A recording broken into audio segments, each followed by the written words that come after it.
This is the Zac Anesbury Show. Welcome. Today's podcast clip comes from an interview with Professor Sharyn Rundle-Thiele from Social Marketing at Griffith University. And so I mentioned, you'd come back as that proud parent moment, but you actually are a proud parent, which I think is something that, I'd like to get your views on. Did you find it challenging in raising a family, or because you're the director of this research centre and one that's grown and done quite well? How did you manage to balance all of that?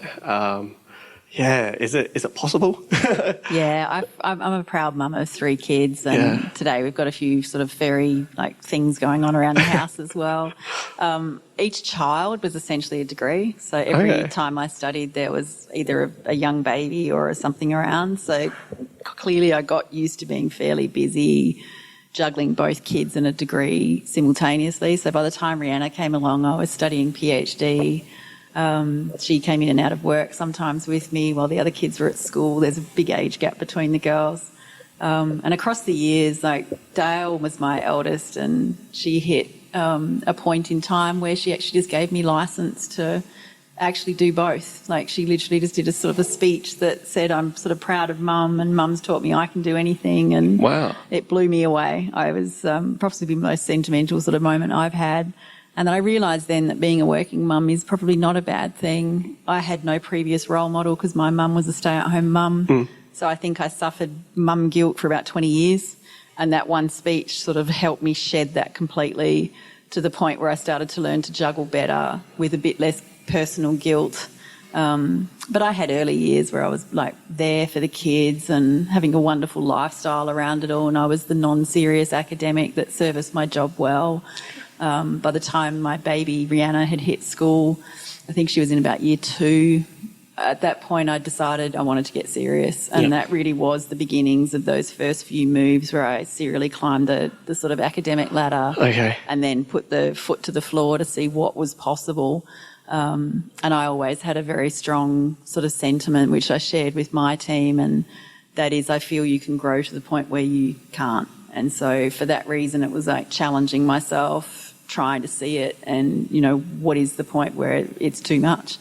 So we haven't hit that point yet, and we're continuing to explore how else and what else. And yes, we don't get it right, but my time on sabbatical in the US was deliberately spent in an organisation that grew to 180 people in a very short space of time, to just learn a little bit more from the people leading that group, how they did it, how they've been doing it over time. And they gave me the confidence that just restacking the decks as often as you need to is exactly how you actually do it. So whose strengths have we got? Who else is on board? And how else can we actually coalesce together to essentially pull forward together? Yeah. Okay. So I hadn't actually ever thought about it that much, in terms of, or that way, that you mentioned your daughter had actually seen you as this strong female role model, and it helped alleviate some of that guilt that you may have had by pursuing your career as well. I think so. I mean, we had a conversation earlier today, and you mentioned that academia can have its pros as being a parent as well, because you're not required to be at a certain location to clock in, clock out. So you were able to do all of those school pickups and drop-offs, and that really did that really help you manage both? I think it did, because, I was always, I had this lovely sort of stay-at-home mum, a very hard-working dad. So that I guess through my parents, I'd learnt heaps about how maybe I could come to be, but no direct role modelling of what a working mum looks like. So that was entertaining, because I'm trying to be perfect and do everything everywhere, and that was crazy. I look backwards now and think my kids should have had so much more housework. I was way too kind to them. But I kind of juggled it seamlessly, and I just shifted the way work was through various stages. And today, even across people I know, I'm so accommodating in some regards, because as long as the work is delivered at the same levels, or if the person proratas backwards because they want to stay home more, I think we should give everyone a little bit more space around this and just try and help with the guilt. Raising kids is really hard work.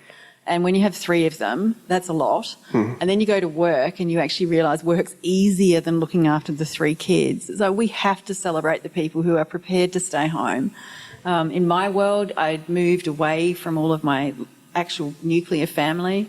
So I built a friend family where we helped each other. I had other friends who were working, and so I got a big car so that I could pick up not just 3 kids, but maybe 6 kids. Wow. They'd be running around in the backyard for 2 hours after school so that my friends could be at work until whatever point. It was amazing how much network we put around ourselves to help try and just achieve it, because someone said to me once, it takes a village to raise a child. Yeah. And if you create that village, it makes it a bit easier. And I guess that's some of the work I still do today. How else and what else can I do to put something else together to try and get where we want to get to? Yeah. It's amazing what it teaches you. Being a mum and juggling home and work and the balance teaches you a lot about how you can juggle things at work too. Yeah, sounds, It'll change your world. I think so. It's probably a little while off for me just yet. I mean, I struggle to find time just for me, but I think I don't know, what do people say when they have kids? They're like, I didn't realize how much free time I had until I had children. So it'd probably be the same. I'm like, whoa, I really wasn't that busy. But yeah, so it's like it does take a community to raise a family, or a village to raise a family. Like, you know, my sisters both have children, and you know, they're very dependent on like their their parents, so my dad or my mum, you know, help babysit or to pick up from school, or because it's difficult. They have jobs, and maybe their jobs are less flexible than academia. So the fact you're able to provide, you know, a car transport service for everyone and a backyard for people to play, like a healthy, safe place and stuff like that. Hey guys, it's Zac Anesbury here with just a couple of quick reminders. If you've enjoyed today's podcast, then make sure you subscribe so you never miss an episode. There are plenty more interviews to come with some of the world's leading marketing academics and practitioners. You do not want to miss these.